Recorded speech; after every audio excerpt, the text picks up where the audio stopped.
So the buffaloes are coming too close, and these lions are managing to contain them. Check the distance. The distance now is very close. You can even see now. We can go to James, who is also seeing the lions. Right, we've come out here to help just sort of get the best possible pictures of a potential lion hunt here of buffalo, which is really the ultimate Kruger predator experience. And there's nobody else here except Sydney, and so I thought, well, let me come round and see if we can't sort of double team this hunt. It's a wonderful situation to be in. Now we've got a lioness there, it looks like. Well, might be a young male actually, staring at the buffalo. The buffalo have got no idea. And there's an even younger male going round the side of this termite mound. What they do not realize, of course, I think the lions don't realize this perhaps, is that this is a group of bulls. I don't see any youngsters in that herd there. I think that's a group of straggling bulls, because the rest of the herd that you saw at the beginning of this drive is still sitting at the waterhole, or just beyond it. Yeah, this is all bulls.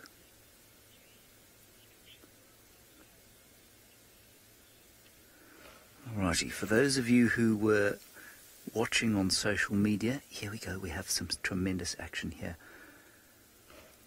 Craigus, let's go to the lioness on the road there.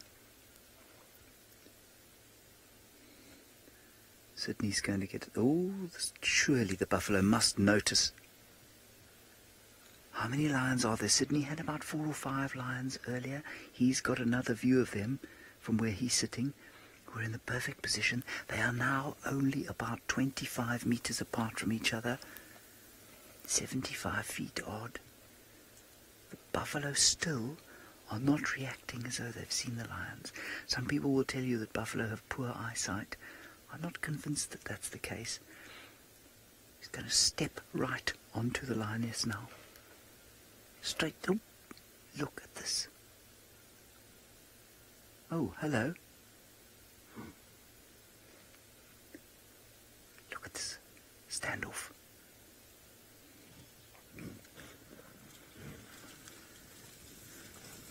Look at this. Another lioness coming from the back. That lioness had managed to get all the way around them. There are 5 or 6 lions here. Let's move through clouds of dust all over. Unfortunately, heading into a part of the reserve we can't go. We'll just see if we can get across this fire break area. Coughing, choking on dust. I had no idea there were so many lions there. Absolutely phenomenal stuff. Now, unfortunately, we cannot go north or across this road. But let's just see if we can't hear, perhaps, the distress call.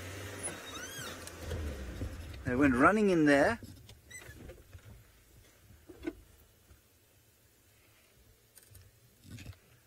No, I can't hear anything. That was spectacular.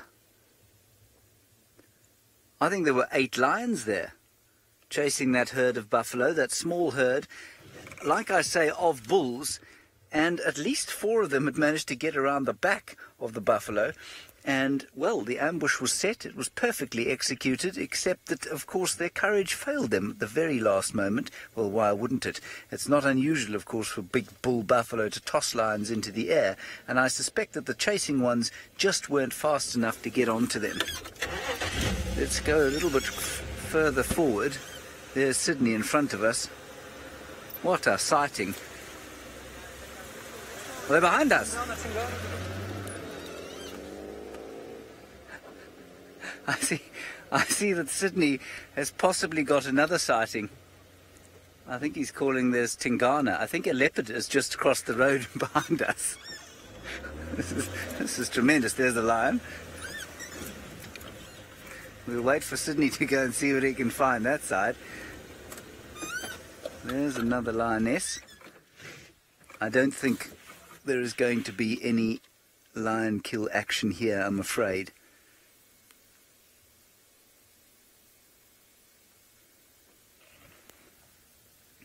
Well, good for the buffalo. Not great for us, but, of course, these lions will probably not give up. And they'll keep following and harassing these buffalo. All right, those of you who just joined us on social media, an action-packed afternoon continues. Sydney, I think, is after a leopard over there. So if you would like to continue watching the show, just go to YouTube, type in Safari Live. You can watch the rest of the show. Sydney's going towards a leopard. Steve's on his way to a leopard. And in fact, Ralph on foot is also on his way to a leopard. So there should be leopards galore. Well, we'll see you next time when the action breaks.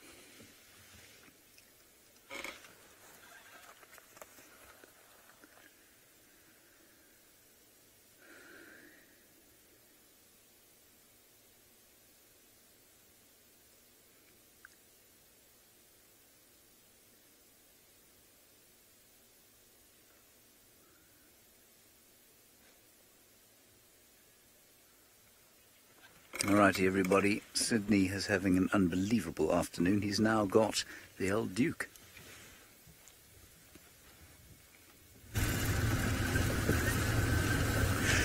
A very beautiful. I was busy watching the lions. I just heard this leopard sowing. Shortly after the lion started chasing, Tingana just came out.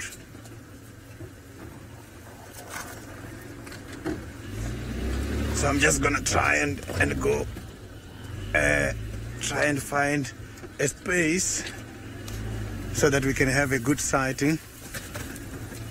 It is very much interesting at the moment.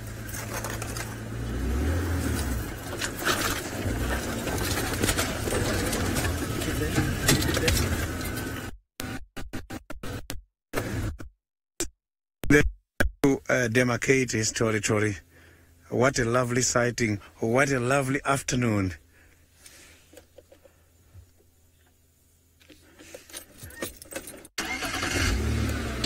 So the leopards, they prefer to go around and patrol. So now we can go to Stephen and see what Tandy is doing on the other side, if you got Tandy already. I cannot believe what is going on this afternoon, ladies and gentlemen. But we came back to the termite mound that we originally checked, and then we followed a track out. And that must have been the track that the people came in. And we decided to come back and use the thermal camera to search. And thankfully, the thermal camera picks up heat, as it does. And we were able to see Tandy hiding in the long grass. And there she is. Her head is down. She's having a little bit of a nap. And yes, ladies and gentlemen, the playful Tlalamba is on the scene. She is just hiding at the moment, but I have no doubt she will make herself available in a few moments. I have a feeling that she is busy feeding on the small kill that Tandy provided for. I can't see her at the moment, but she's just behind that blade of grass there. Even though we can't see her on the... Maybe she's moved, Dave, because... Oh, there we go. There you can see her. Hello, you little one. Welcome to the show. There's a huge amount of animals going on at the moment. Tlalamba, Tandy, Talamatis, Tingana. There's a lot of T's. Did you notice that? What's going on with all the T's? And we're on Torchwood. Oh, my word. I think I'm over-teed it today, Darby. If only we'd brought some tea, we could have had a cup of tea as well. So I haven't had any answers yet. I wonder if the viewers just gave a few answers through on what small animal they think Tandy might have killed. James told me. I haven't seen it yet, so we can't give you the big reveal. But if anyone's got some information or some thoughts about what small animal they believe Tandy might have killed and is now obviously left to the playful Tlalamba to feed on, you're most welcome to send through your one-word tweet, hashtag Safari Live, or on the YouTube stream.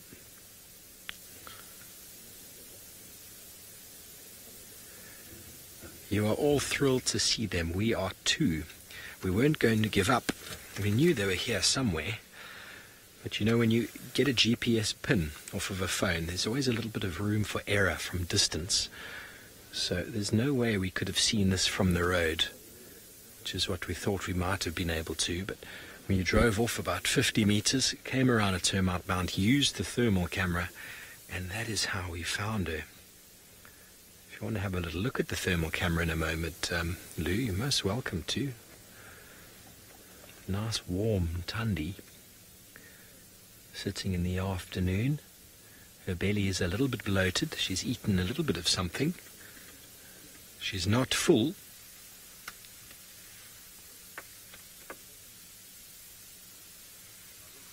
Angie and Crafty, you reckon it may be a scrub hare? Well, I don't think it was a scrub hare. Tundi's got a little bit of food in her belly. Normally if she kills a scrub hare, Columba gives her nothing of it. Or if she ate it herself, there'd be nothing left for Columba. And she also went and brought her. So she must have gone and collected the cub at some point and brought her here. I don't really know. I wasn't here this morning. But hopefully we will get another view and we'll be able to find exactly what it is. I was told what it is, but it'd be nice to see it and to show you on camera as well. Rosh, we would think it was a dacre. That is Tundi's favourite meal, was a dacre, but apparently it is not a dacre. Apparently it was not a dacre, but we shall still see. We've got the little Columba's head is up again, Davy. She wants to have a little bit of time on the camera. It's not the best view of her. We'll spot her there in the long grass, and then maybe if you want to go to the thermal, Lou, you might get a little bit more of a view. It's a little bit obscured actually by that grass. Just goes to show it's a little bit thick. Her head's up again. You can see her moving. Okay, well, we're going to go to the fleur. There we go. You can just see the warm ear and head of the little one. And the way that she's behaving makes it, to me, seem like she's feeding on something. Just in time, because Tundi's gone completely flat. Look at that. Without the thermal, you would not see her there. Going back to the normal camera, look at that. There's no obvious sign of a leopard behind that grass, is there? Okay, well, it seems like it's a jam-packed afternoon with all the characters, and let's go back over to Sydney, who somehow found Tingana.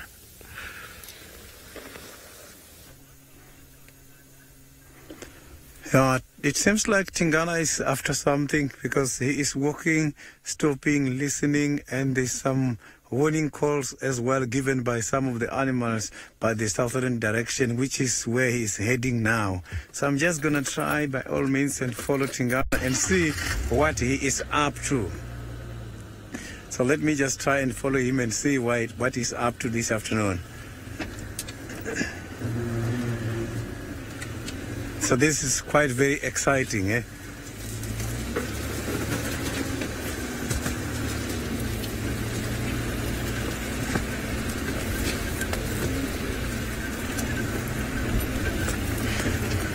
Yeah, that is quite very much interesting. Unbelievable to have such a great sighting at the same time.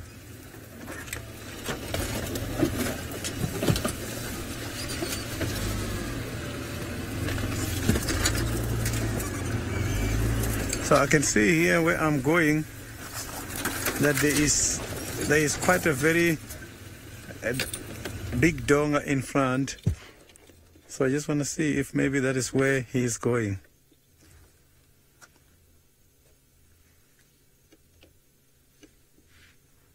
Very much relaxed, but still trying to listen to what is happening here. Quite a beautiful animal.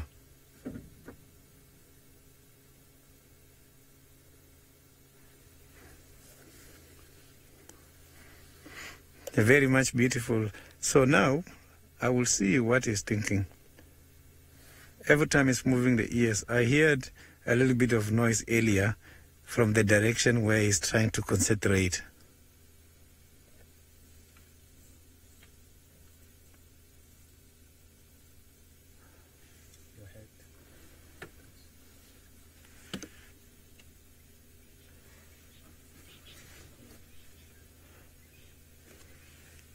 You can see Tingana is slowly going that side, but it's not just going, it's going standing and checking and listening and sniffing. Not too sure what he's up to. And that is what I want to establish. He's trying to sniff just to get hold of the informations. Maybe there are some other animal activities here that is trying to pick up.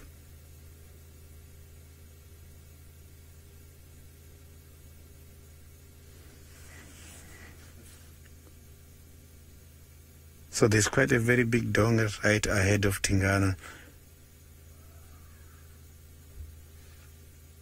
Yeah, there was some elephant trumpeting now. He heard that those were the elephants, some elephants in the area. He confirmed that it's not a small animal. Maybe it's the elephants breaking branches.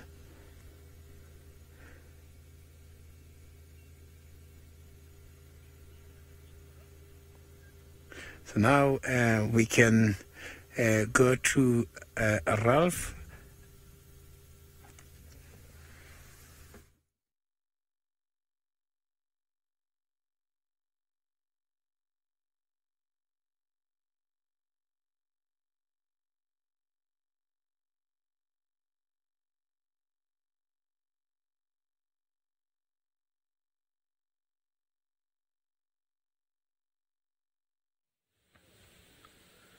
Well, just in time. I'm sorry about the audio with Ralph, whatever's going on that side.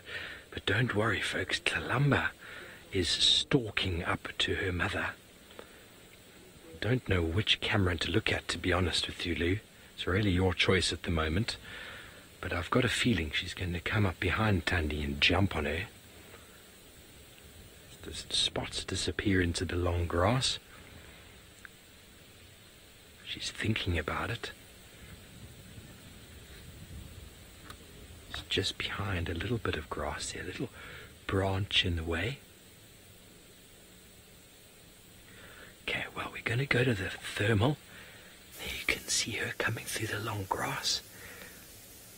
Let's see what she's going to do. She's being very delicate in her approach.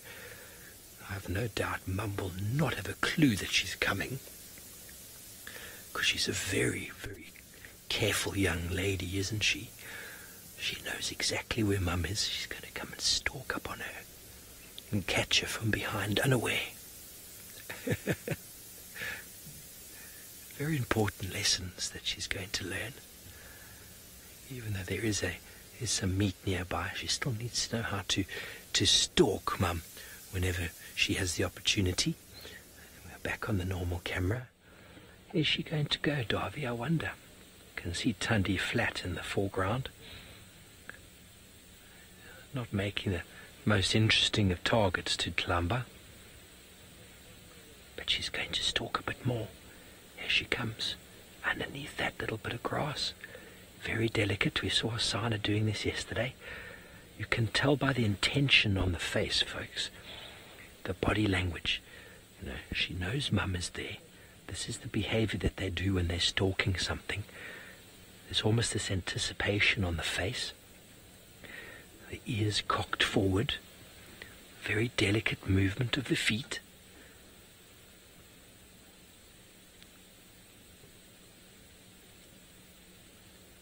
The tail very flat behind her. Her body low to the ground. She's within striking range. You can see her back legs are almost bunching up behind her. Probably 1 or 2 more paces and she's going to launch her attack. Are you ready for this, folks? It's going to come very soon. She's got to put down that one last foot. I'm keeping my eye on Mum. She's pretending she has no idea what's going on. Her eyes are just a little bit open. How well have you done, Tlalamba? Mum might give you a score afterwards.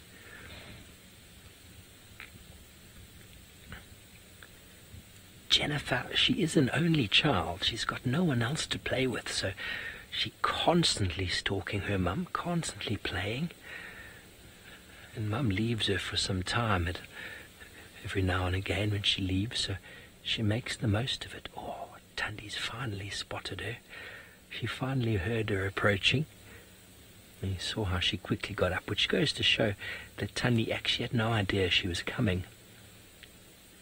She suddenly would have heard a noise quite close to her, and she would have had to react. Here we go. Good morning. A beautiful Tundi. He looks a bit sleepy still. Did you just wake your mum, Tlalamba? John, you want to know a very good question. A question a lot of people ask. Okay, well, now it's her turn to go over to the kill and feed. Why will she not attack us? Well, people in these areas have spent a lot of time with the leopards, a lot of time habituating them. Now, habituation means that from a young age, we spend time with the animals and we don't cause them any negative behavior. They don't really know what the vehicle is. They've never evolved on the African continent with a vehicle. Is the kill right there? Is she going to show it to us? I think it might be. Yes, it is. And so she doesn't see us as a threat. We've given her lots of space, but she was born to a mother who was relaxed. So in the beginning, it took a lot of work by individuals to get leopards relaxed. And once they get relaxed to the vehicle, they're actually quite easy to view with a vehicle from these sort of distances. They don't see us as food. We never steal their food from them. We never harass them in any way. So they have no real need to attack us. But on foot, they see us as a very different individual, because they've evolved on the African continent with the upright standing man, and they do not like us very much on foot, and either will hide or run away. And if you do get too close, especially if they've got a cub, you can potentially be attacked by a leopard. They are potentially dangerous animals, so you have to be very careful out on foot. You have to know what you're doing, and also have to respect the animals. They're not attacking us out of any need to feed on us. They're attacking us because we are competition.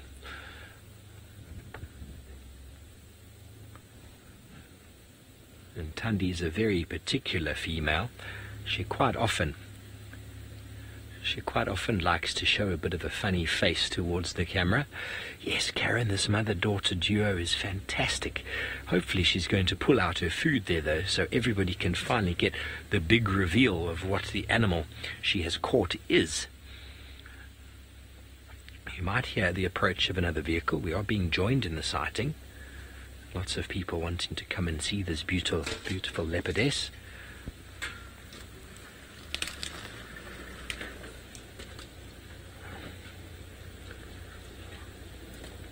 And I love how she allows Tlalamba to feed, and then she goes away, and then she comes back. That's the characteristic of a solitary cat. They don't like to share their food. You'll quite often see leopards when they're feeding snarling at each other. They don't want to share, but they know they have to share with their daughter or their son. So it's better for them to just go and sit somewhere else while the youngster does the feeding.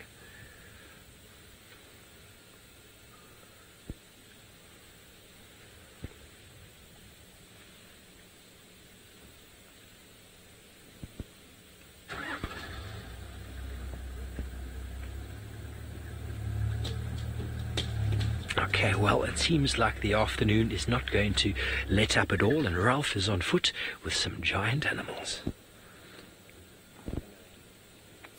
Well, everyone, we're getting close to some elephants here. We spotted them, but we're just coming through the drainage line and just out over onto the other side. There's a whole breeding herd, and we're just trying to get a better view on them because we just saw them through the brush.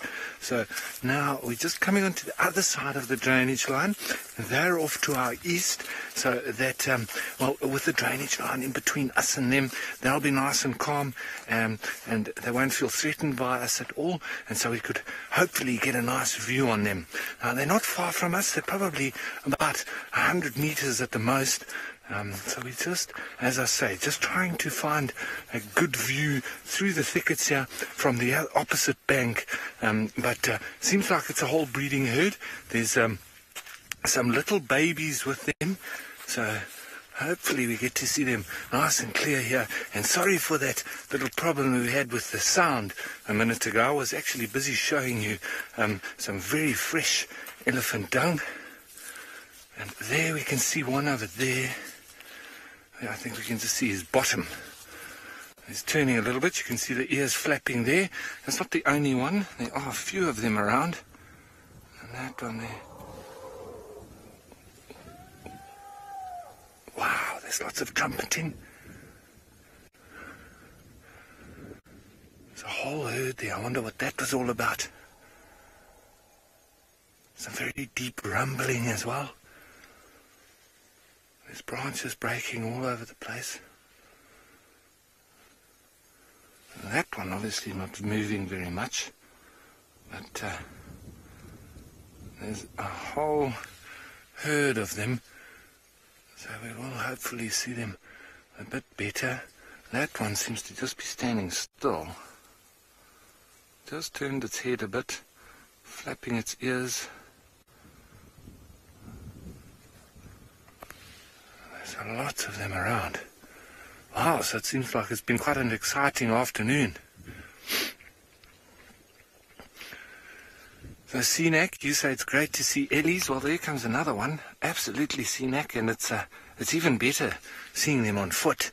I know we don't get as close to them as we would with the vehicle, but, well, being out on foot really makes you feel part and parcel to the natural environment here, and I just enjoy that. With all the sightings, lion, leopard, elephant, all of it for me is much better on foot.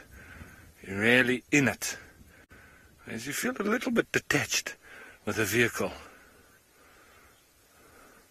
Yeah, Louise says in FC, it just reminds you that you're human, and well, when you are on foot, you do need to think about your and the animal's safety a little bit more, and you also need to use your senses. Here comes a little youngster that's running past.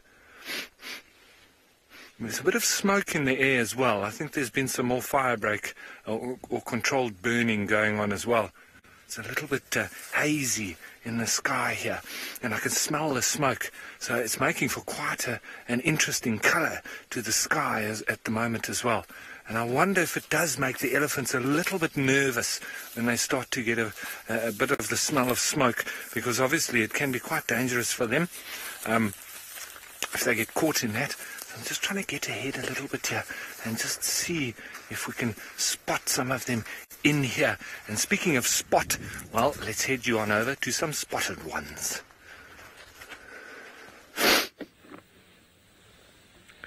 Well, thank you very much, Ralph. Be safe out there, please. The elephants seem to be all over the place. It was so funny this morning when you left us. We stayed with Hosanna for a little while longer, and a herd of elephants joined the sighting, and they didn't quite like the smell of him in the air, and he didn't quite like seeing them there, so he stalked away around us. The elephants behave quite strangely with the smell of leopard in the air. They often do. So those of you out there, if you can recognize that leg that Tundi's throwing around, that will give you the big reveal. It is a beige-ish sort of leg. You see it just sort of vertical in front of her face.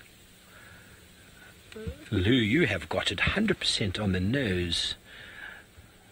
I wonder if you ladies and gentlemen out there can identify this small animal just by its leg. Bearing in mind that is a fully grown female leopard there. The animal is dead.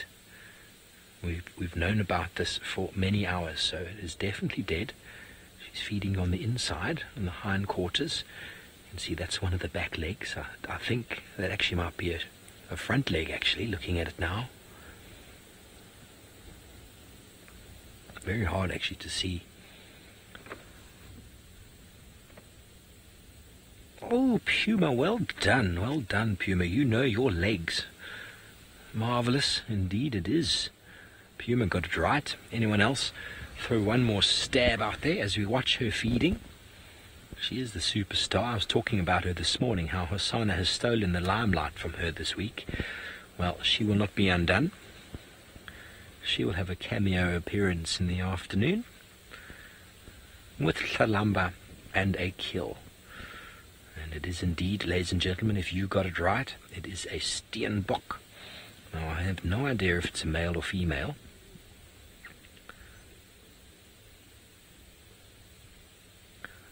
One done. Willow and everyone else who got that right. That's why when I said earlier it's a little bit of a trick question, because we all assume very quickly that Thandi would have killed a duiker when I mention the word small animal. We don't see her with many steenbok. There's lots of duiker on the property, and sort of the favorite leopard habitat for hunting is in the thickets. You tend to find lots more duiker in those areas, even though we did, on our way in here, we found 2 duiker moving around. Steenbok like a little bit more open, a little bit less vegetated in the form of trees, where they can see more. So this area we're in kind of seems like the mix between the duiker and steenbok habitat. But it really is quite cool, Lou. If we go to the thermal camera, there's a really nice visual of Thandi feeding there. You can tell, if we do have a look at it, how cool the meat has become.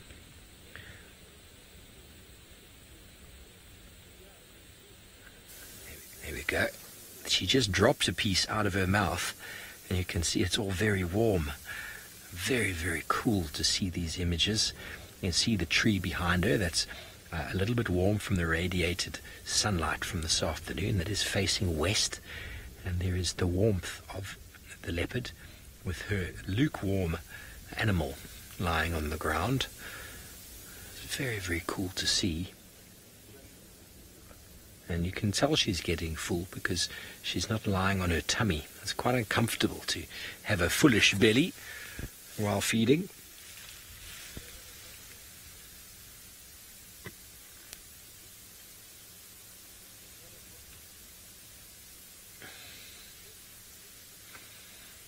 Bobby, you want to know why trees give off a heat signature? Well, the sun is setting behind us, and so that is the warmth of the sun on the bark.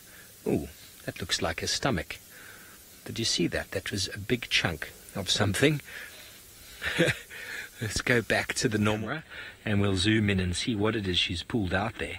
It was quite a large thing. So essentially it's just the heat of the sun. So when we sit in the sunshine in the morning and we warm ourselves up, that's exactly what the trees are giving off. It's the absorptive heat that they have of the setting sun, and it hasn't been a warm day, so the trees aren't very warm.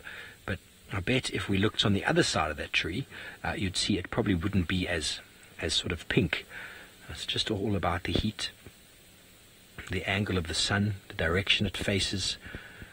West-facing slopes in the southern hemisphere are always warmer, or sort of, should I say, north-facing slopes, and northwest is always a little bit warmer than south because it gets far less sun.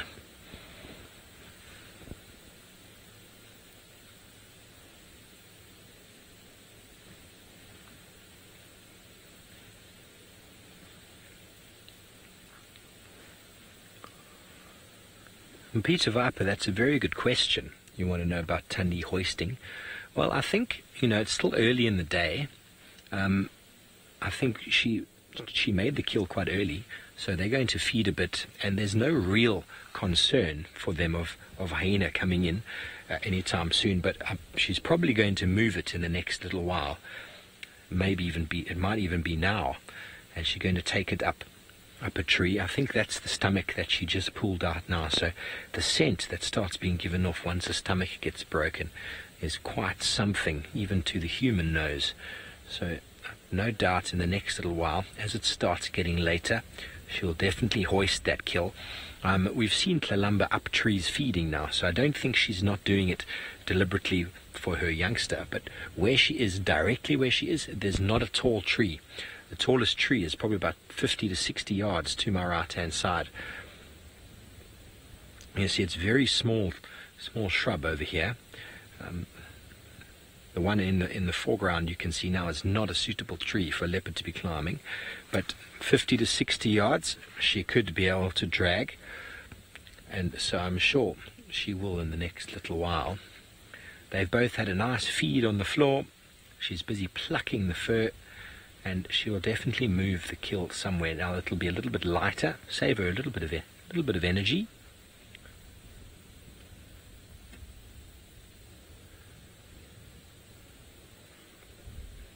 There we go. You can see the head now. It is a female. It was a female. Shame.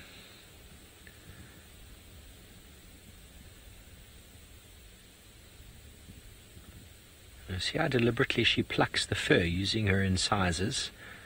Busy plucking. It's a very characteristic feature done by leopards and cheetah. Before they start feeding on the meat, they pluck the fur out, because the fur is really not digestible, and by leopards anyway, or lions. And so invariably what it's going to lead to is her having to throw it up at some point. So she'd rather pluck as much of it out as she can to get to the juicy meat underneath.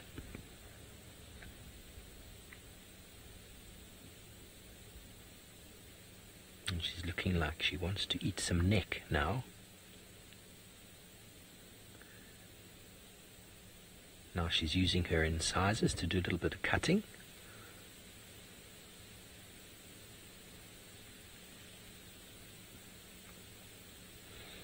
Okay, well, we're going to stay with Tundi, and I have no doubt she's going to drag it soon somewhere to be hoisted. But in the meantime, let's go back over to Ralph and some elephant. Well, everyone, we've just come out onto the opposite bank and just keeping a bit of a distance with us and these elephants, because not quite sure. There's lots of trumpeting and all sorts going on. It might just be some of the youngsters, playing around, but you never know what the mood of the herd is. So when there's trumpeting and sounds of a bit of stress, well, you just want to be a little bit clear of them. So we don't have the best view on them. But there are quite a few of them moving through the bushes there. I think you might be able to see a few of their backs and the tops of their ears. And they are moving and feeding and trumpeting and rumbling and all sorts going on. So I've just got myself up on a termite mound and I'm just watching them from here. It is always wonderful to be in the presence of big animals like this. And even with the distance that we have, you still feel like you are really in this wild spot. And you can hear the branches breaking and all sorts going on. I'm pushing trees over. I can hear some crackling going on there now.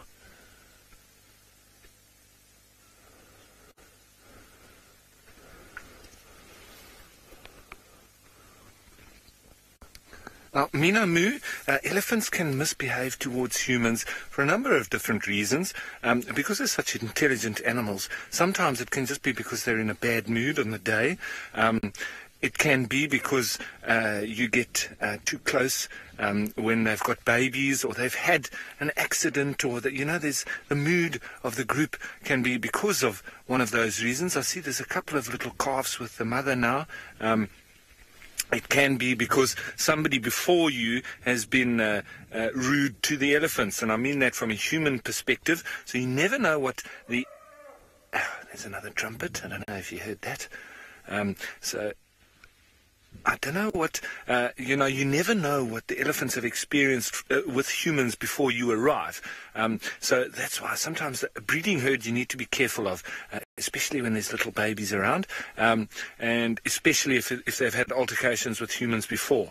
When there's bull elephants, you only really need to worry about them when they're in full must, which means that they've got a very heightened testosterone level and they're just looking for a fight. They're like a young man that's taken too much, or he's put steroids into his body so that he can do lots of gymming and be all nice and strong, but it also affects his mentality, which makes him want to fight with everybody. So those kind of people, as with elephants, you want to avoid them. And that's exactly what we do here. As long as we don't put ourselves in the wrong situation, we're absolutely fine. And where I'm sitting here, the wind is blowing in my direction, and we are 100% safe, and ultimately, so are the elephants. And that's obviously what we try and achieve when we're out here in the bush. It's not only looking after ourselves, it's also looking after these very precious animals.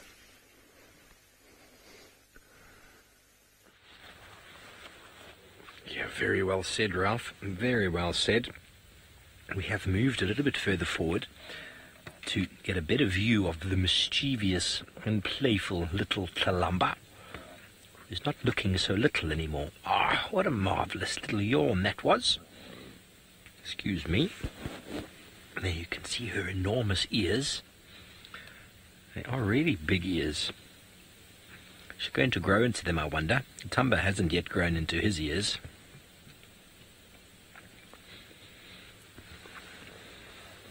But isn't she beautiful?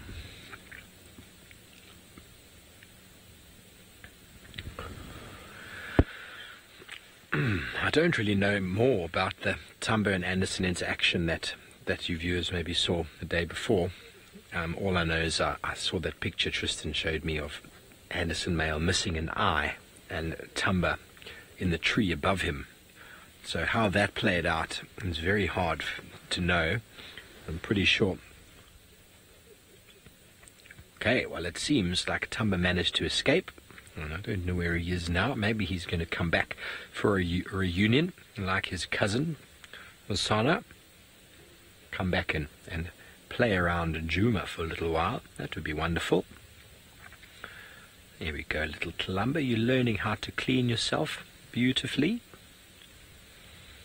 And get the steenbok off of my face.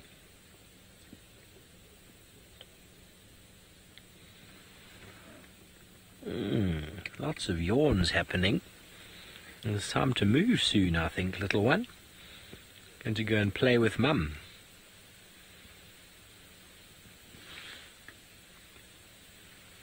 Minamu, with regards to African Indian leopards, I believe that the much of a muchness. I had the impression initially that they were bigger, the Indian leopards, but I have researched it a bit more, and they are not. I think they're very, very similar in size, the Indian leopard being a subspecies of the African leopard, Pantheropardus. But I think there's not too much in the way of size difference.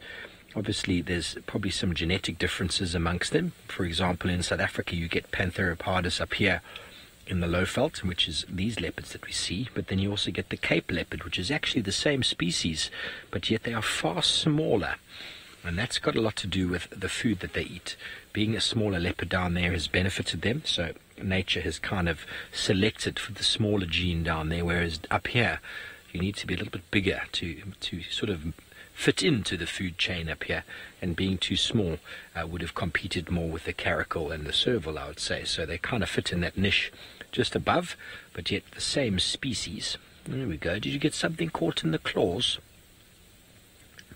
Oh, sorry about the grass there, folks. Davy, if you want me to move back a meter, I will, if she puts her head down again. I think it's time for a nap, little Kalamba. Have you been playing for hours? Hey, when last did you, or the viewers at home, see Kalamba so relaxed? She's normally so all over the place, isn't she? Doesn't leave Mum alone. That's probably been her day, running around, jumping all over Mum. She's now got a belly full of steenbok.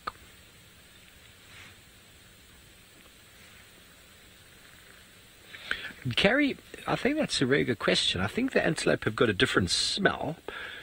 So I think she definitely knows the difference between them from a smell point of view. I think their shape and their outline are very similar. I mean, she sees them as a prey item, the way they move and the size. She could probably differentiate the two because they are slightly different sizes and shapes, but I don't think it matters to her really. She sees one of them and it'll just click on that hunt mode.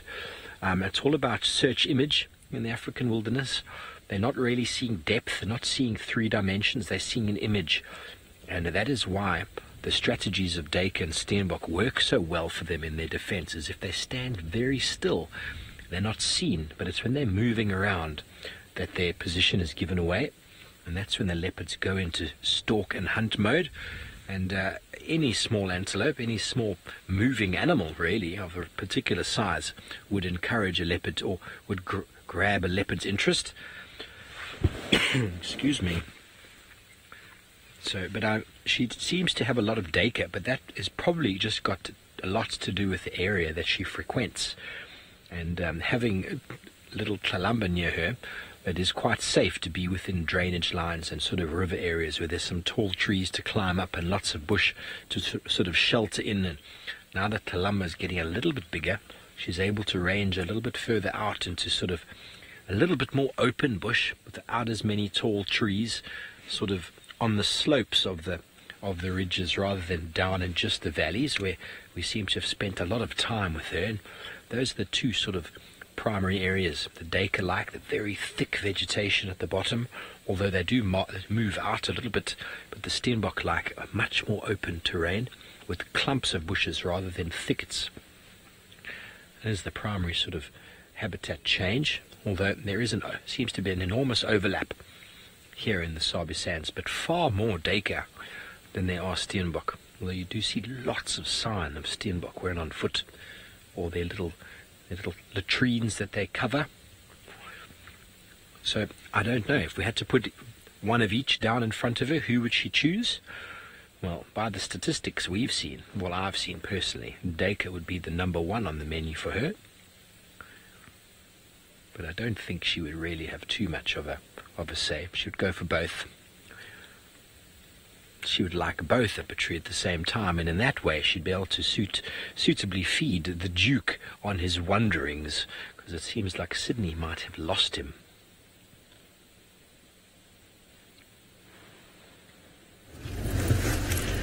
Yeah, I am still on the look for Tingana. He just got disappeared somewhere in these bushes, and he went down to the other side of the drain. So now I am going back to the main road and drive around and see if maybe I can come across him. He's going towards the eastern direction of the game reserve. Yeah, the chances of seeing him again, they are very high. Unless he got interested on something on his way down and decide and do some hunting. Because he was very much inquisitive earlier. He was investigating something. Not too sure if Tingana as well is looking for a meal.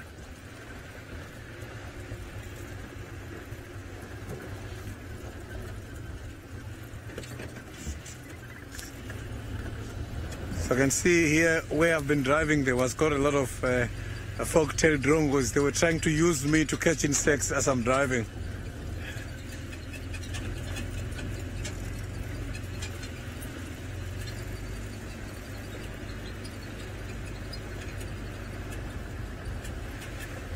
Robin, Tingana, when I saw him today, he's in a very good condition. There was no sign of any injury. He was not limping at all.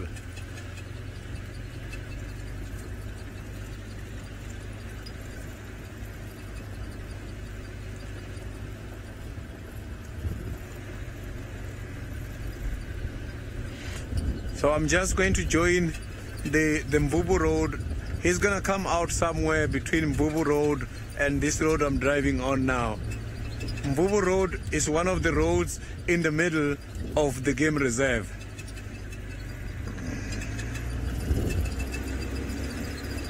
So he's right in this block at the moment.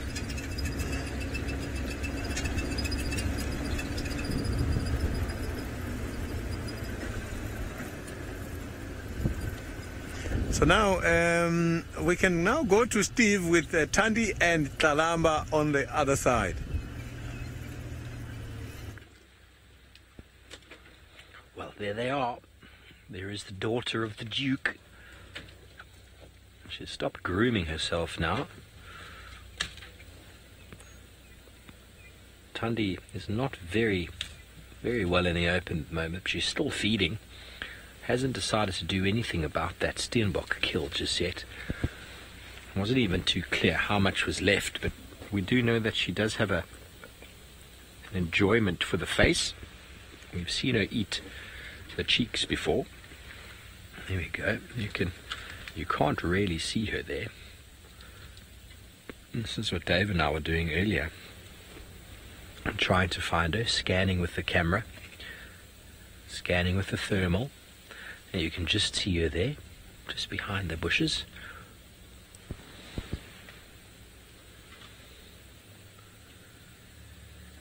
As she enjoys her meal. before going into the cold evening. Just see the change in the colours as the sun slowly starts setting. In the west, we will be leaving shortly. We don't want to spend any time with these two cats with meat on the ground after dark.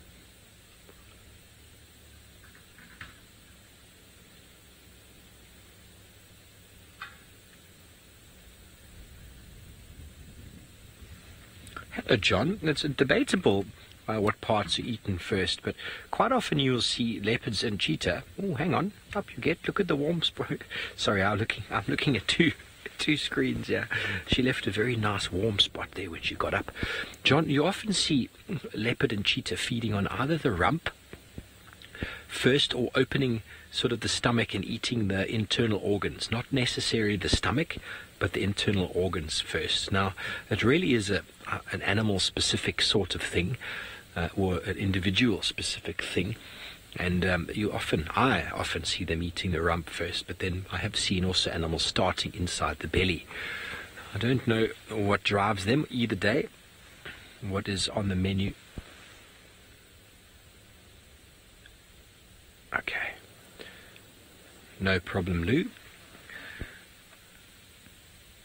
And they eat the choice bits first. So the rump and internal organs are the best parts of the animal. And then after that, they take their time. But leopards have time. That's why they pluck the fur out and take their time, and they feed on the best bits that they want. And the Tundis has to leave little bits of it for little Kalamba, obviously. And so what we saw the last time I saw her up the tree with a duiker kill, Kalamba was eating the ears, which was quite funny. Okay, so Tundi's looking around. She knows it's getting dark. She knows it's time to do something about this meat, because it will attract the scavengers of the night. You can see her thinking, where am I going to go with this? Where's the closest tree?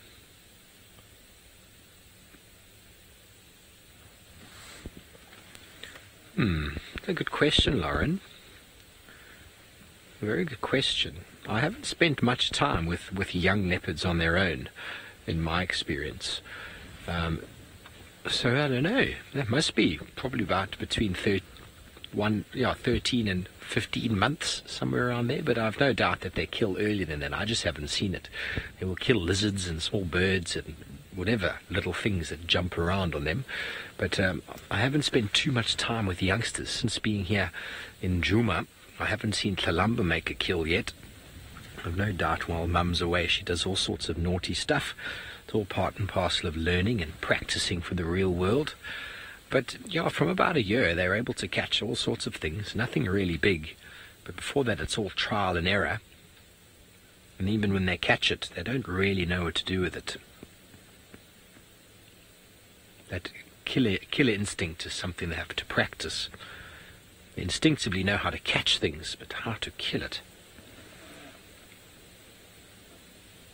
Karen, a very important aspect about this is we've got a leopard and her young cub. Her young cub is about 9 months old. They have got a kill. There's meat. The meat is going to give off some form of smell, and that is going to attract hyena, invariably hyena. And so you don't really want to be here in presence, giving off noises, making any sort of sounds. You know, if the kill was in a tree, we could maybe think about it, but the killer's not in a tree, so she could potentially be surprised, and we don't want to be a reason the hyena maybe move in. They are very quick to climb a tree, leopards, but the kill will invariably bring it forward. But a leopard that we will be looking at after dark, Sydney has managed to relocate the Duke.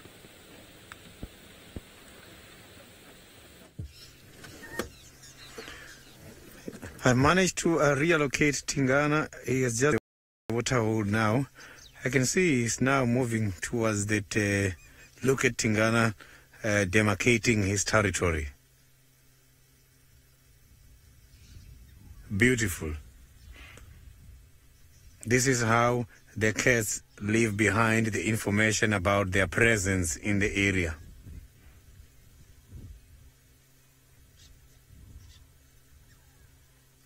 You can see he's now giving some of the facial glands.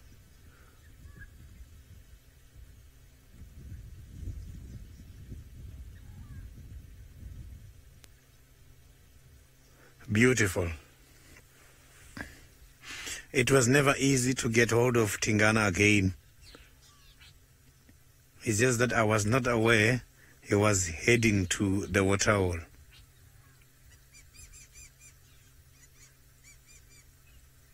So I'm still going to follow Tingana and see his intentions when he comes to the other side. Because he's going to come out by the open area where there's a lot of activities taking place by this time. So I'm just now going to try by all means and follow Tingana. Just want to see what Tingana is thinking. Maybe he's thinking about having a meal at this stage. Yeah, I can see he's not that very much relaxed. He's checking everything. So I'm just gonna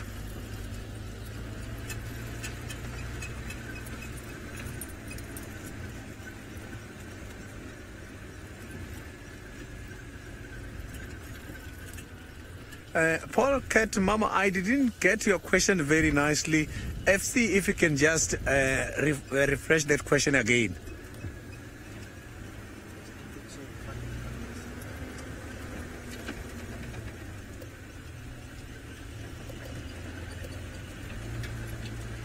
Yeah, Paul Cat Mama, the life of a solitary animal is very much difficult.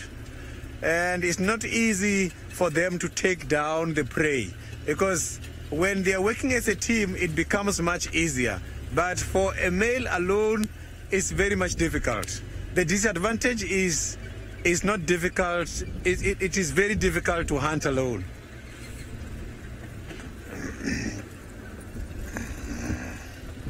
So maybe somewhere in this area is where it's going to come out. Yeah, I am now just going down the drainage line, and here is where I am hoping to meet him. Let me just try and come out somewhere here.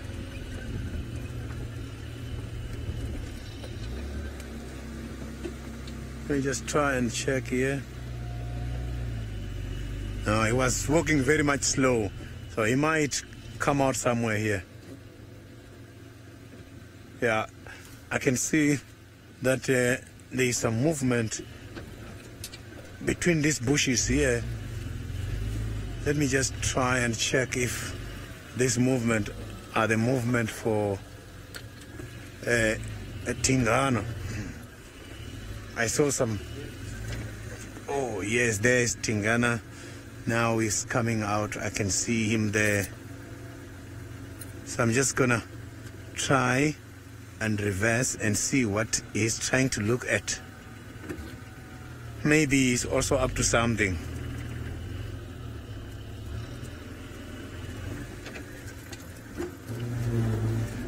It's quite a very... So now we can go to Ralph on his way to home and see what he's got. Well, everyone, as dusk settles towards another night, I was reminiscing a little bit today about our beautiful country, South Africa, because yesterday was the 100th birthday celebration for Nelson Rolihlahla Mandela, aka Madiba. And so I was watching a few things about our transition to democracy this afternoon, and just reminding myself about all the things that happened while I was growing up. And also just reminiscing about the whole sort of process of democracy and how things changed in our beautiful country, and also looking at the Rivonia trial and all of those kind of political things that happened in our country that really forged the future it was at the time. And oh, I'm just getting indicated that there might be some elephants here. Now, it's obviously also beautiful for us with that whole democratic change that we are able to peacefully walk in this beautiful area. We're just going to have a look up here ahead and see if these elephants in fact are nearby. They have been trumpeting and going crazy. So let's just have a look and just make sure. That's Aubrey, the game scout, is just clearing the road as well. Once again, the elephants do have a sense of humor, I believe. So just clear that up. Just make sure that these elephants aren't anywhere nearby. Aubrey, you think they're close, huh? Oh, okay, they moved off. So there was one just close to us, and I was just talking a bit loud. I thought they were a little bit further because we heard them trumpeting a little bit of a way off. But anyway, as I was saying, yes, the Rivonia trial and how things moved on from there. And in 1994, when Nelson was let out of jail, and we went to a democratic election, and 1995 we won the Rugby World Cup rugby, and it's just now made it, for me, one of the most beautiful countries in the world, and I live here, and my kids get to grow up here. And look at this, we've got some elephants just in front of us here. Let's see if we can get a view on them. Come on.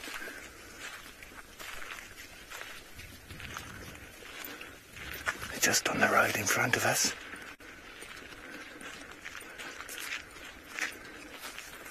It's just headed off a little bit. You can probably smell us as well. The wind is blowing with us.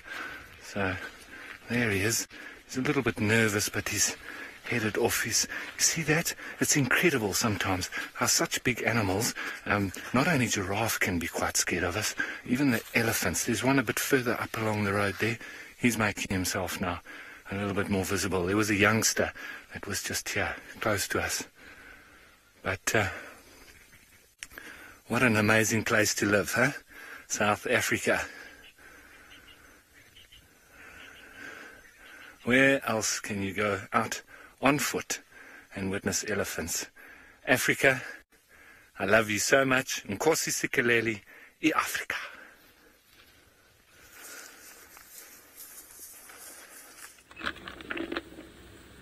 Well, you are back with us, ladies and gentlemen, and Thandi has still not taken her kill up the tree. Kalamba has moved into behind a little branch.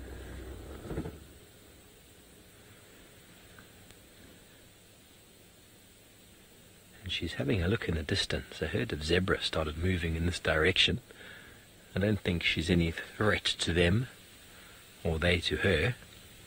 But I feel like it is time that she's going to pick up her kill and go move it. You can see the change in the eyes, I feel, as the night starts to pick up or to descend. You see a change in leopard's eyes as the pupils start to get bigger and they start to get a little bit wilder. Those of you who've got domestic cats will probably have experienced that. When your cat comes inside after being outside for some time, they come in and they look a little bit mad. Not mad, but wild.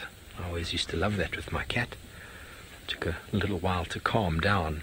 She's been running around. Yeah, that feral glow in the eyes, indeed. And they're also very alert. Not that relaxed house cat sort of feel. Wonder if any of you can relate. And well, she's paying very careful attention. She's listening, trying to smell. Is there any threat to her kill?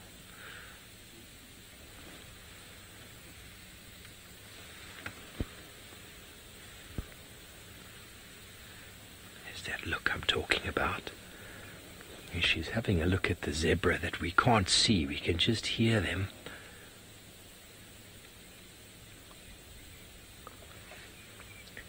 Take care, that's a great question. Well, I don't really know, but I think the liver has got an enormous amount of minerals and lots of iron in it. I don't really know too much about the sort of nutrient components of internal organs. I just know that it's highly valued around the world, internal organs, from a nutrient point of view. Which ones are better, I don't know. I think I'd go with the liver because it does a lot of filtering, or a lot of secretions come out of there. Kidneys I wouldn't think so much. lots of uric acid and things like that, but still, people enjoy them. There we go, a little bit of play. Hello, Mum. I'm almost as long as you.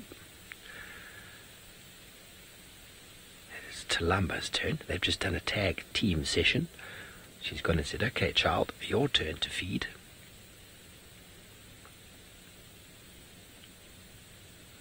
And Tundi's going to move off a safe distance because she knows she can't watch her daughter feed.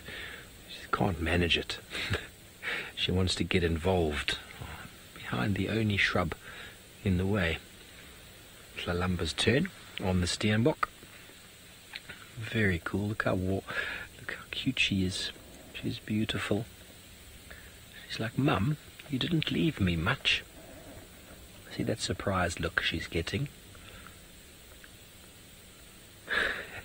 Is this all?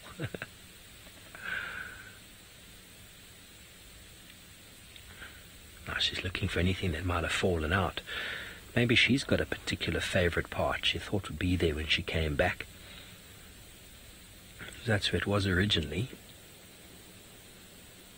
I can sympathise with her, having an older brother. I always used to keep my favourite part of food somewhere, and he'd always find it. And why am I surprised that whenever I came back it was gone? And Dave is having a chuckle. Can you sympathise, Davy? Davy can sympathise there. How many of you back home have got an older sibling who used to take the best piece?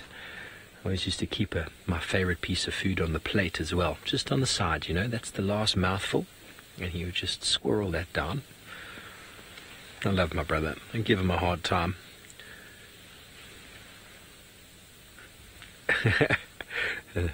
Louise says she doesn't have siblings, but she lives with us. Lou, no one's stolen any food from you, but trying to hide it away or leaving something for later in the kitchen, don't try to do that. There's way too many mouths. There's way too many midnight snackers amongst us. If you hide anything away, you better hide it well. So there we go. Tlalamba. Yeah, apparently Davy is one of the main offenders for midnight snacking. But see, Tlalamba's learning. She knows instinctively that there's a kill there. And this is the time of day that it's going to start potentially getting dangerous. It's still light. She can still see. Well, they can still see in the dark. But it's kind of getting to that time when hyena are going to start moving around, start prowling around. Tundi seems quite relaxed to it. But this happens to them every single day, folks. Every single day they are out and they have the potential for hyena to rock up on the scene. We do have the benefit of having the infrared camera. So when the lights do go down, we can watch without influencing from a light point of view. So to add on to my point of view earlier, historically we used to use lights to view animals, and we, as Wild Earth Safari Live, don't do that, but lots of other vehicles still do that. They don't have the technology we have, and so it's the lights and the disturbance that comes with the lights that is something we need to be very cognizant of. But we're a safe distance off. We could potentially stay here for many, many hours, but we're just going to keep it to the way we've been doing it of late and give them space as it starts getting dark. Well, it seems like Sydney has managed to keep up with the Duke, and I feel like he's gone to have himself a drink.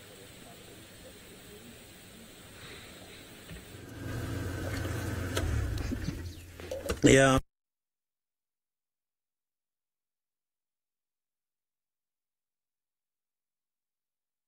Good, thanks, eh? Good. Okay, so it looks like we're still back. Sorry about losing Sydney there. Tlalamba's still feeding on the little steenbok. Not sure what technical issue went on there, but we're still with this leopardess and her cub. But we will be leaving shortly.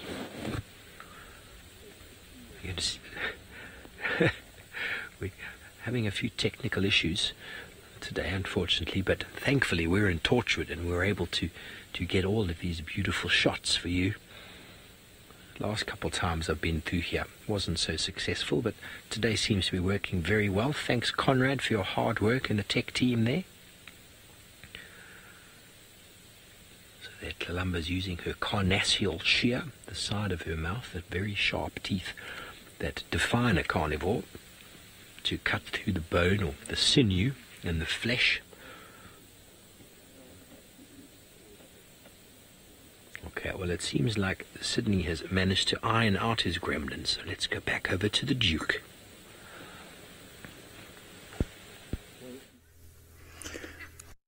I still have got Tingana. I did manage to reallocate Tingana. He's now heading towards the open space, but he's concentrating. There's some animals giving some alarm calls about his presence. Monkeys are alerting the impalas, and the impalas are joining.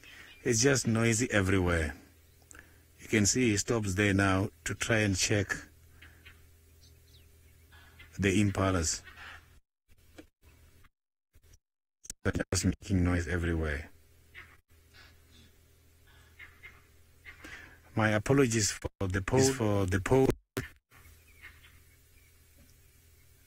It seems like he picked up an audio of something.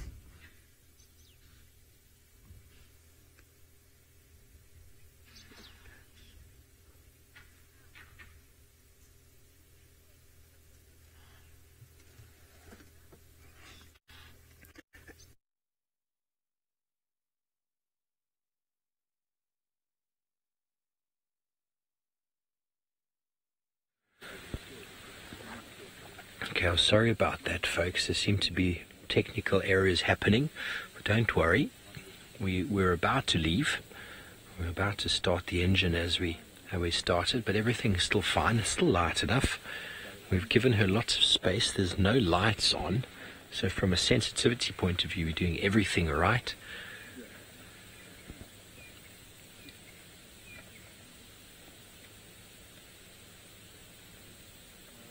Little youngster's filling her belly. I wonder how much of that steenbok is actually left.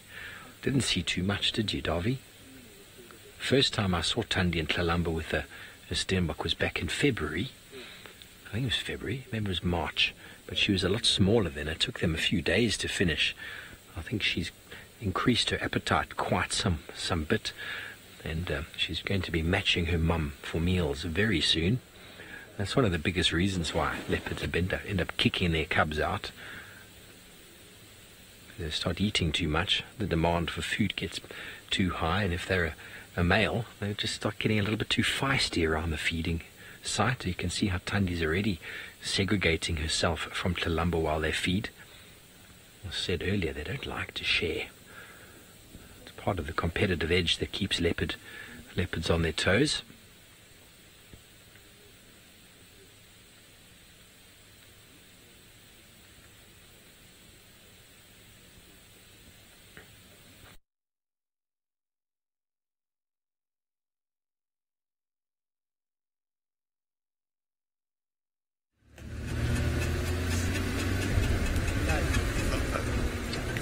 Tingana is still walking towards the eastern direction of the park, and I'm just trying to find a better visual. There are some impalas here. Also, they are concerned about the presence of Tingana at this stage. Maybe he's gonna have interest on those impalas.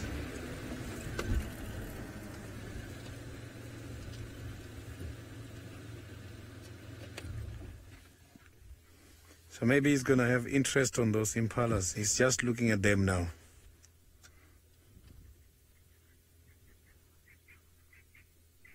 So the impalas, they have been making quite a lot of alarm calls, but now they are settled.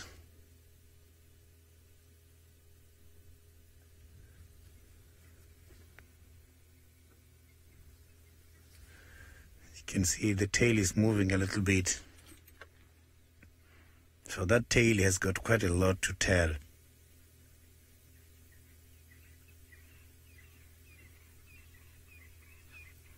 Look at that. The impalas are still giving some alarm calls.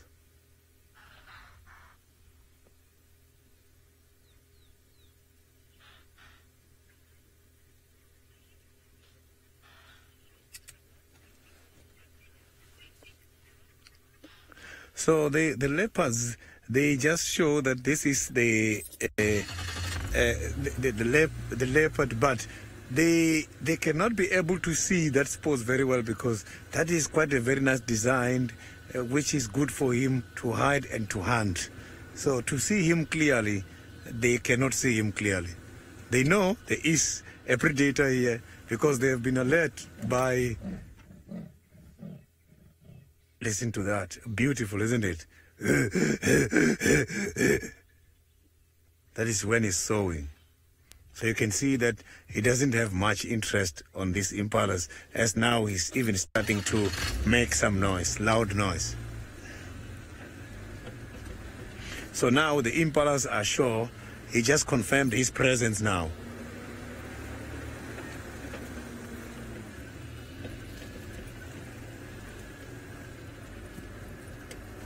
So let me just try and see if I'm going to have a better sighting again from the other angle.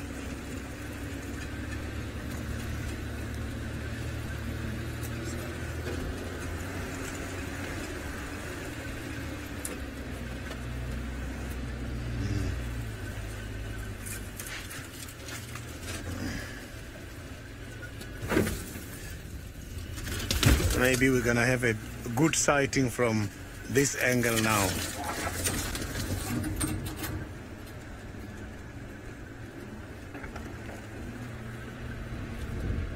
I didn't copy that question, FC.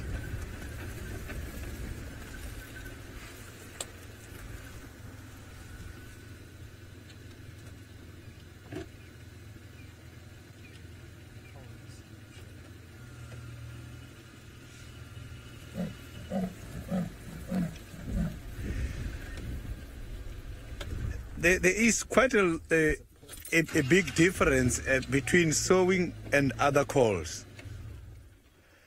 So when he's sowing, you will hear he's going to do it about 3 to 4 times. You will hear him. It's like someone is cutting a tree. And apart from that, the chaff, which is also a different kind of a sound.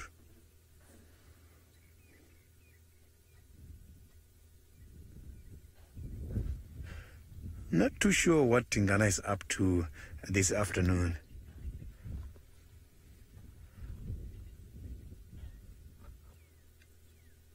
Maybe he's just patrolling his territory. It's a normal behavior because these animals, they must have to go back to their territorial marking points in order to renew the scent. It just got disappeared there. So I'm just gonna move now and see if we're gonna have a better sighting again.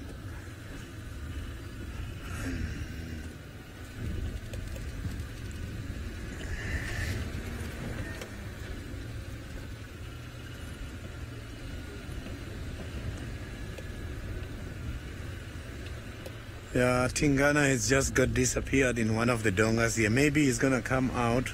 It's not quite a very big donga, it's a very small donga.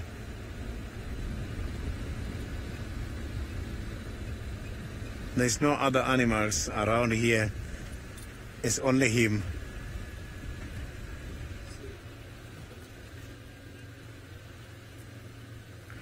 So a donga is like an area that has been eroded by quite a lot of water before. It's like a dry riverbed.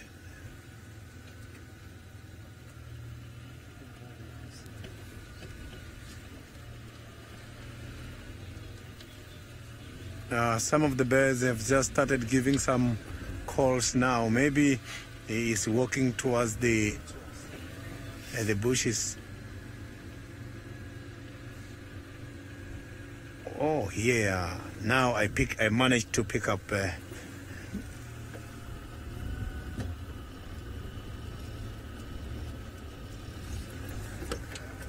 Thanks for the comment, proud cat mama. Yeah, the leopards, they are so very much beautiful, especially the young ones.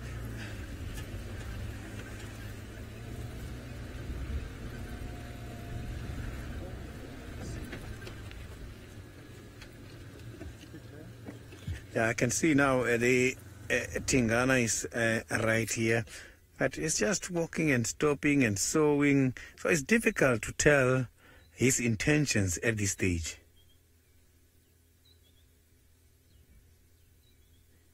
It's very stationary, nice and camouflage. Now you can see the difference his color is making. You can easily match the surrounding. Those spots, they can easily match the background.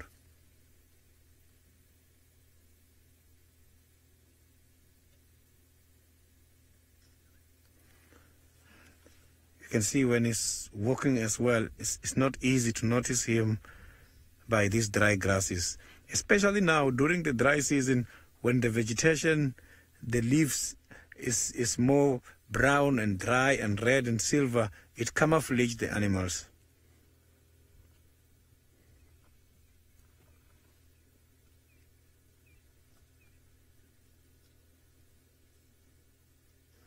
So my apologies for the polls. When I left this afternoon, I thought the rain was going to come anytime shortly after I have started, but now I can see rain is not coming, so the poles for my roofs are disturbing a little bit. My apologies for that.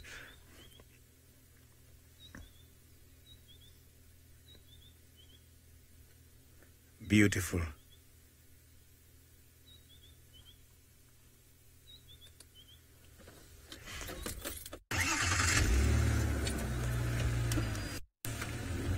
Let me just try and see if we can go to the eastern side and see if we can have a better sighting.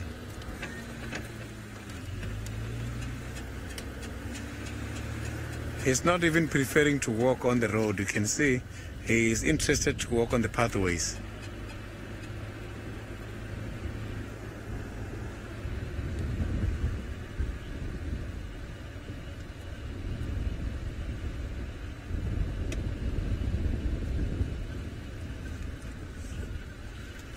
So a comment from James about the recovery of Tingana. A comment from James about the recovery of Tingana. Thank you very much for that comment. Yes, he is now recovering. So it's quite a very lovely sighting. Tingana has now recovered. Yeah, I can see the injury is not completely recovered, but you can see that it's getting there.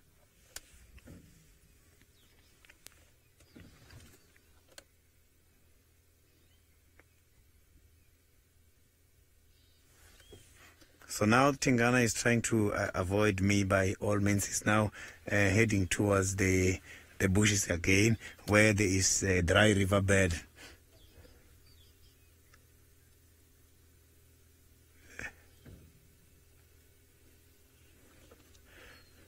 Yeah, now we can go to Steve, and then I will still go and follow Tingana and see if there will be any other interesting development. Good luck, Sydney. I hope you managed to keep up with the Duke. We have left Thandi and Tlalamba all to themselves with their, or should I say, a party for three. The third member is not doing too much, just lying there very limply. The Steenbok. I'm sure she was lots of fun earlier, but we have got a nice view now of the sun has set. Beautiful clouds on the horizon. And this is the calm before the storm. It's going to be very cold tonight with this cloud dissipating.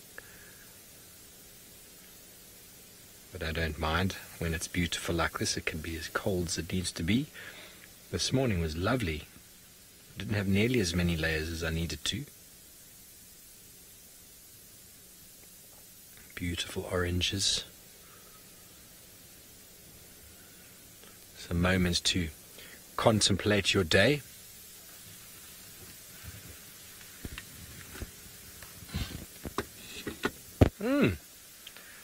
Oh, Laura, the colour reminds you of sherbet ice cream. Well, pinky sherbet ice cream, I've never heard of that flavour. We're not very imaginative in South Africa when it comes to ice creams. I think it's growing. I saw a place not long ago that offered 41 different flavours of milkshake. I was quite excited about that. but I saw it on my way out. I didn't get to stop. That is beautiful, beautiful African evening. We always wonder, what are the animals thinking when they see that sort of view? Are they enjoying it like we are? Or are they going, uh-oh, it's going to get dark very soon? And looking around, yeah, Lou's agreeing they're probably hoping they don't get eaten. For a leopard and a lion, though, this becomes their favourite part of the day. Nice and cool, beautiful afternoon, going into an evening. They've had a nice sleep. Time to look for some food. Look at that, Darby, much better than my face, surely.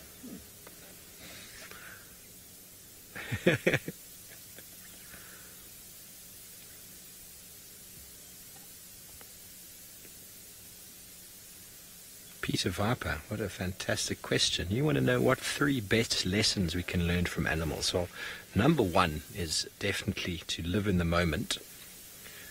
Animals go moment by moment. They don't seem to think too far ahead, and they don't seem to mourn or think too far back. It's hard to really know what goes on in their mind, but they are constantly living in the present.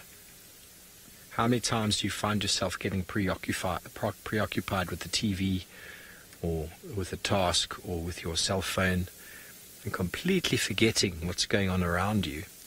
I see it all the time when we're down at a beach or down where there's a beautiful view and you've got someone sitting there playing on their phone when there's something like this unfolding in front of you. I think that's the important thing. Another one is to just take it all in. It goes back to take in your surroundings and the environment. Increase your senses, your hearing, your smell. It goes back to the last point I spoke about. You'll quite often get views like this, and I've had it many times with guests in the past, and people can't put their cameras down. They have to keep taking photos after photos after photos, and these days it's all about selfies. But you can't capture this. It's impossible to capture the sound, the smell, and the vastness of this horizon. I've tried. I stopped taking lots of photos of horizons a long time ago because it really doesn't. You look at it late, you're like, okay, well, that was all right. With a camera, we can pan and we can pick up the audio as well.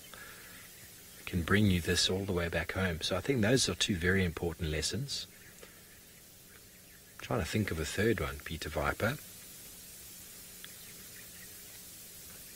But for all of you out there, contemplate your day. Looking at a view like this, have you achieved what you wanted to? What does tomorrow look like? But don't forget that this is the only moment that you have. It is the present, and therefore a gift. Don't let it pass you by. Life is just full of moments, only moments. Are you angry with someone? Are you upset about something? Let it go. Another day. Have a deep breath. And then I think the last one would be, I don't know if animals do it, but they do certainly breathe a lot. We saw it with Savanah yesterday. After all his breathing, sniffing out that whatever it was he was looking for, we never found it, but it cooled his nose down. I think we need to all remember to breathe more. Deep breaths in, deep breaths out. Those are 3 very simple things I think the animals do all the time that we take for granted, and we can do them wherever we are. Do them wherever we are, in any moment, at any time. Doesn't matter who we're looking at or what we're doing, even if it is the Duke Tingana himself. Let's go see what he's smelling on the ground. Yeah, Tingana is right here with me, but it's just ahead of me behind the bushes. What I'm going to do now is I'm going to drive and see if we can have a sighting. We are going to see him just now. It won't take long until I find him, because he's right somewhere here, somewhere in front.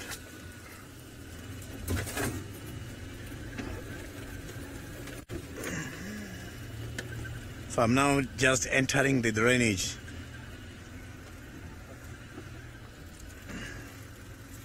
So So I can see that now Tingana is on the road.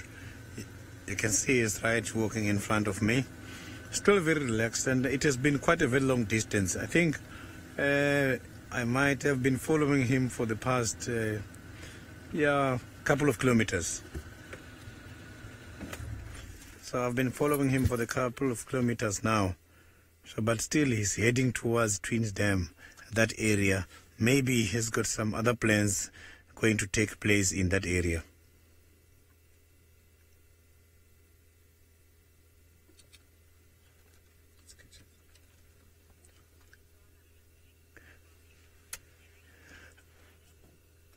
Tingana is not hunting at a stage. What I have seen is that Tingana is just going around marking his territory.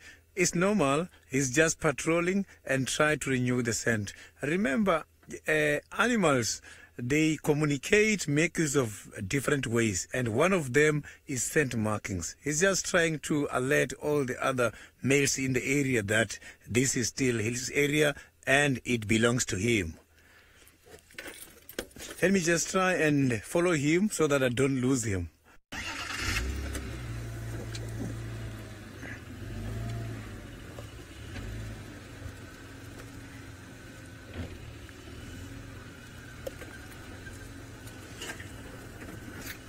It is very much quiet here where I am. No other activities are taking place. It's just Tingana walking around. Maybe other animals already left the area when the impalas and the monkeys were giving some alarm calls.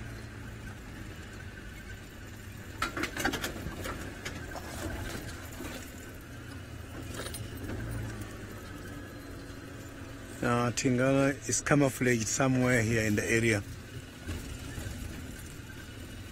Oh, there he is. I saw him now. We'll see him just now. Still going down the drainage line.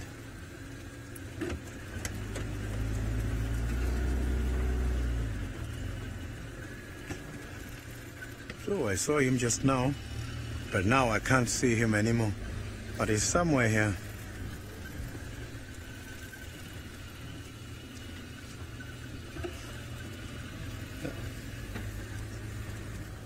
Yeah. There you see now. I can see him, but it's not a very good sighting from where I am. But I think from now we're going to have a better sighting here.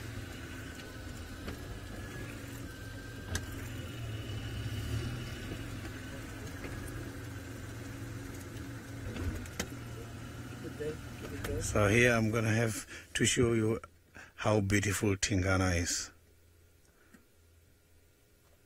Quite a beautiful animal.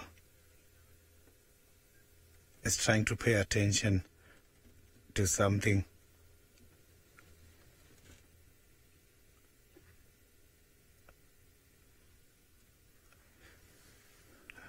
I can hear.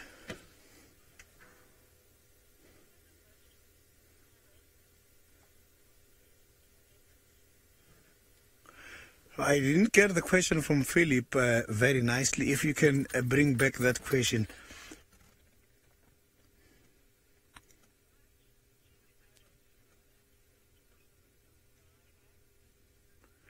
Yeah, the adult leopard, commonly they die of hunger because when they are growing old, they lose the teeth, and once the teeth are worn, it means it won't be easy for that animal to be able to eat.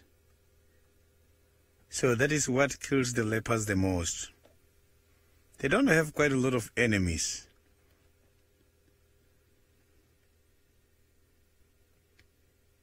I can hear he's now concentrating on something. I can hear branch breaking in this area. It seems like there's one of the big mammals here not far away. Too much noise from the bushes.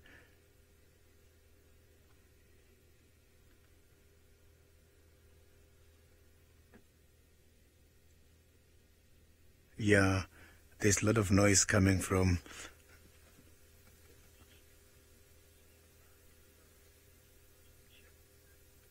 So now we can go to Steve and hear what Steve is going to tell us from his side.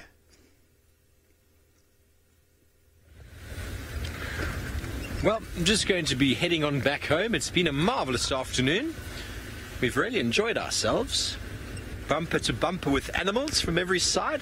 I'm sure you, the viewers at home, have been thrilled and on the edge of your seat watching lions hunting buffalo, even though they didn't catch anything. It's so exciting. I managed to quickly turn over onto my phone to just catch the excitement in James's voice as he was voicing the end of that chase. And then I think you were coming back to us, so I quickly had to turn my phone off. But that was really, really cool. That's one thing I miss. Other guiding time life, we spend a lot of time with lion. A lot of time with lion hunting, and we don't spend as much time here with them doing their thing as I'd like to be honest. So now that the dry season is fully underway, my suggestion that the buffalo are going to slowly be coming back in for kind of down in the drainage here. You can't really see it here, but where we came through in the drainage, there's lots of grass in the drainage line. That's what the buffalo are going to be coming through. It's quite nutrient-rich buffalo grass, white buffalo grass, and hopefully we get a few more of them coming through, and that will attract the lions. So, as we've seen, we seem to sort of call it every time we see a buffalo coming in. We come in, we see a buffalo, and then lions arrive. It is just the way it goes. Yes, you're all commenting on how action-packed it is. I think we've all been thoroughly spoilt today, even from our side. We sit out here and we bring this to you, so we thoroughly enjoy it ourselves, don't you, Davy? What did you do this afternoon? Well, we found elephants and we spent some time with the hippo, and then, well, we looked at a leopard and a cub for some time, and then we went home.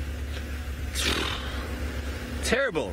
Terrible. I'm going to be having a phone call with some of my friends later who've been in Johannesburg and been working hard at the grindstone, and I'm pretty sure their day's description is going to be slightly different to mine. Just a little bit. I can actually put money on it. Yeah, a very different lifestyle, but we do choose it. We do choose it. But from Davy and myself, it has been marvellous and wonderful having you on board this afternoon. Thank you for joining us, and from our side, we'll see you in the morning. And let's go back over to Sydney and the Duke.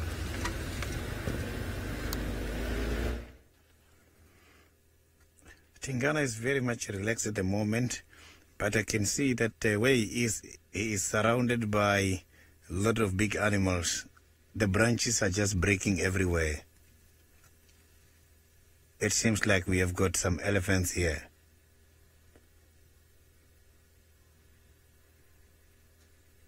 They are not trumpeting.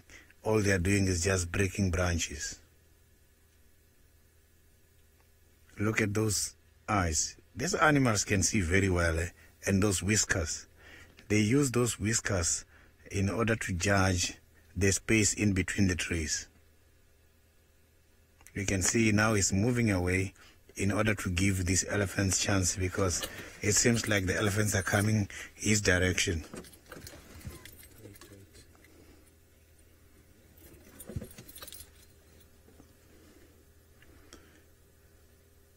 Look at that. So I'm just gonna try and follow Tingana a little bit and see where he's gonna come out.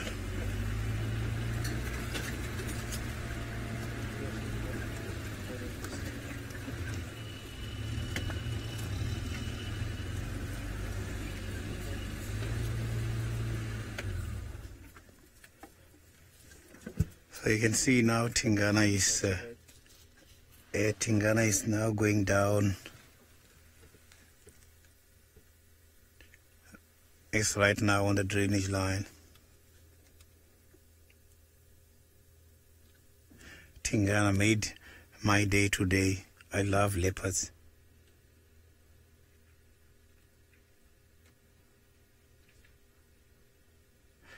And thank you very, very much for all your questions and comments. Let's meet again tomorrow at 6:30 in the morning.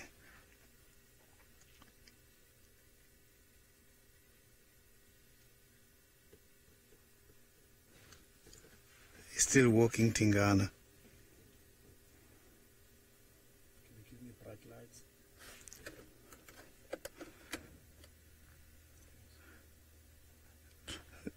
Look at the animal disappearing. So Tingana's disappearance is bringing us to the end of the show. And I would like to say thank you very much again for all your participants. Thank you for your questions and comments. Let's meet again tomorrow at 6:30.